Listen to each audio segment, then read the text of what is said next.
up. Bring it on in. Frozen Heart coming out for the odd one. These guys are big right now, and it's still offensive items being built by Good Game University. Zion Spartan has not gone for any defense besides that Hex Drinker before.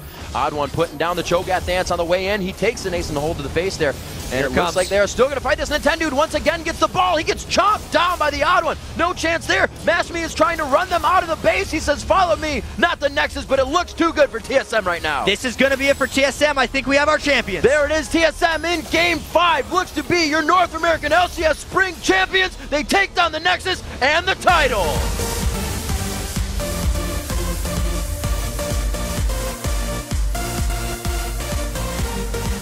Woo!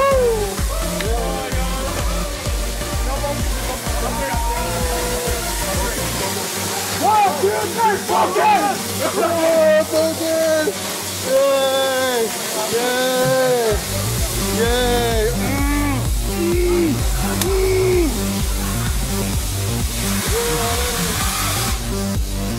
We see Good Game University, an amazing season from 12-2 to the championship game, taking second place in the spring split.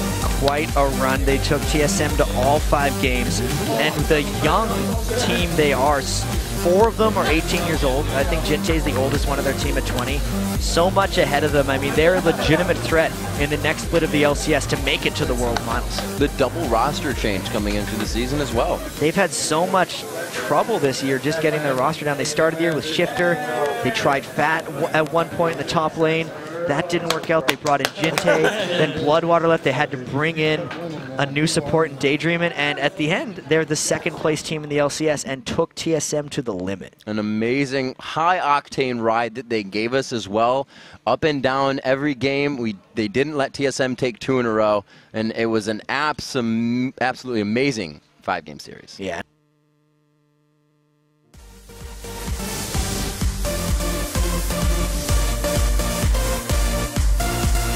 Back, everybody, and I am joined by the Spring Split North American champions, Team Solomid. And first off, guys, just tell me, what does it mean for TSM to be first place in the Spring Split?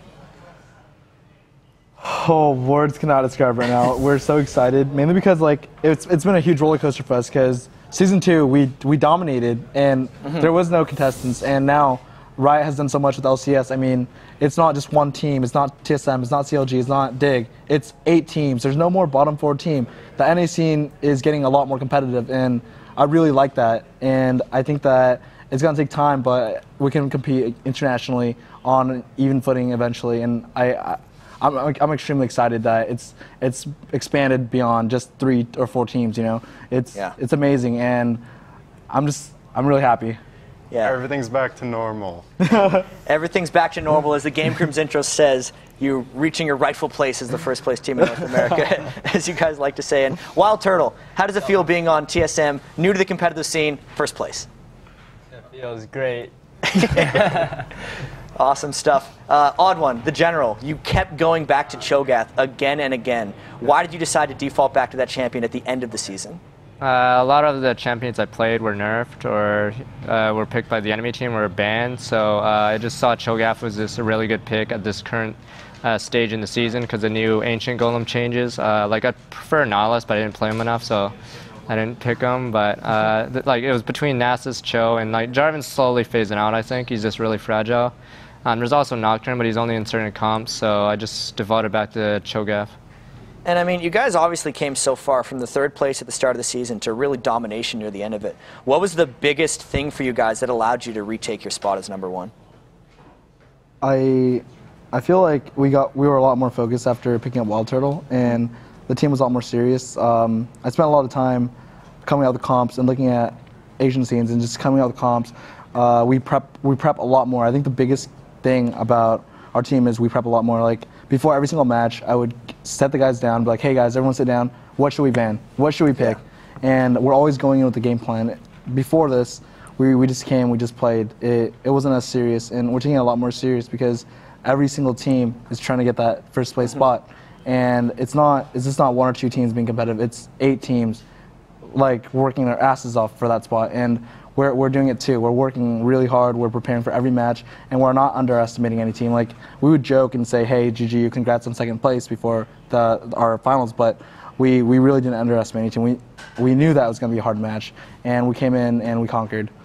And Dyrus, I want to talk to you for a second because you were behind Voyboy on the All-Star voting at one point, and then at some point in the season, I feel like you just flipped a switch and became just a new player. What happened to your game, and what allowed you to improve near the end of the season? I haven't really changed much, actually. It was more of the opinions of the other pros and Reddit, and my dad going on his campaign to have everyone vote for me. So there's many people that were like getting other people to vote for me, even CLG fans to vote for me. So I haven't really changed that much. I guess all I can say is I just stay consistent, you know, keep my champion pool strong. People realize that if they try to ban me out, then I always have something else to play. They always seem to ban my Malphite, so I don't know. I play very consistent champs that are very low risk, high reward, and I did that a lot for the last 6-7 games with Rumble. I just farmed, and this last game I showed that even though I'm playing safe, I can still be really aggressive in lane. If Nocturne's bot all game, then it's my time to shine, and it's my time to win my lane for a change instead of getting camped all the time. So I turned that switch on, and everything went well. Good stuff, Dyrus. And next special. Of all the people you know the support lane the best, you were giving up Thresh to Daydreaming over and over again. What made you guys have the confidence to do that? We knew that Daydreaming was a strong Thresh player, and like his hooks, they were on point the whole game. We were so scared of that. Sort of walked into them. Yeah. But we felt that hooks are strong lane. You maybe die once or twice, and that's not good. But hopefully in team fights, with stronger AoE comps, and with that we can pull through, and that's what we did. Everyone played pretty well. Some mistakes here and there, but overall everyone played really well. I mean, now that you guys are the Spring Split champions, what's the next step for Team Solomid? The next step is we really want the world spot. We really want to make it to Worlds, and that's going to be our ultimate goal. It's not winning Spring's championships, but going for Worlds. We're going to work really hard, and we need to practice. We can't get complacent. The biggest thing about our team is after we win something, we get really complacent, we underestimate teams, and we're not going to go into the next split with the same mindset. We're going to play on an even footing with everyone.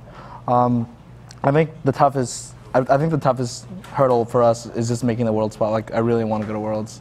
Of the other regions, if you could evaluate them now, have you even taken a look at them? What do you see as like your biggest threat if you're looking that far into the future? We watch the regions pretty frequently, once a week or twice a week, or pretty much as often as possible. Like, if there's where the Star Wars match is going on, we'd always be watching the matches to try to pick up something from them, because they're ahead of us right now. They beat us at MLG, Dallas, right? And it's really important that we always study our opponents going into the matches, because preparation is like 90% of the match itself. Yeah, and even preparation-wise, mentally, you guys did seem to flick a switch near the end of the year. Do you want to talk about your mental focus coming into the end half of the season and where you're still going to go from here? So before every game, we would just sit down and just talk about the team, talk about what they play, what they're good with, what we probably want to ban, and it's just going to a game and knowing that, okay, we got this team pretty much figured out, and we're not scared, we're not going to be surprised by them. That's really big. Not getting surprised by a team, that's a really big factor when it comes into a game. Absolutely. I mean, you guys haven't been able to get surprised by many teams. You guys have much better preparation. I mean, would you agree, or just talk about how you guys adapt when you hit adversity, aside from like team comp-wise, what you do to adjust to changes in the game? So right now, when we see something that surprises us, we always take note of it. Like, we always go into Champ Select with a strategy and a specific comp that we're very comfortable with, and it's more of just adapting at the right time. Like we would be losing a game, right? And we would know, like, we have to make a play now, or we're just going to slowly lose the game. So we've gone a long way. Like, before, we'd play only passive, and now we can flip the switch on and be really aggressive and try to make big plays to win, because sometimes you're just down too much gold and the enemies are just too strong, and you really have to make something happen to win. And I think that it's really gone a long way. Like, we've been communicating a lot more, and people just follow up when I engage, and I'm really happy with that. I mean, and throughout all of these playoffs, the one thing that I noticed more than anything else was your blind aggression into a lot of situations and how sometimes you were 2 screens ahead of the rest of your team, but everyone was still there to follow up. What were you guys thinking or saying to Reginald when he was just like a mile ahead of your team going in for a fight? We trust them. We trust them by now. Because if we don't follow up, we're going to lose. So And I yell at them. most of the time when we follow up, it usually turns out okay, 80% of the time, in my experience anyways. Well, 80% of the time, it works every time for you guys, and you're the Spring Split champions. So, again, awesome congratulations. You guys made an incredible run near the end of the season. Thank you very much for the interview. Good luck in the next split. North America is very strong, as you said. There's so much strength in the LCS, so good luck in the next half of the split.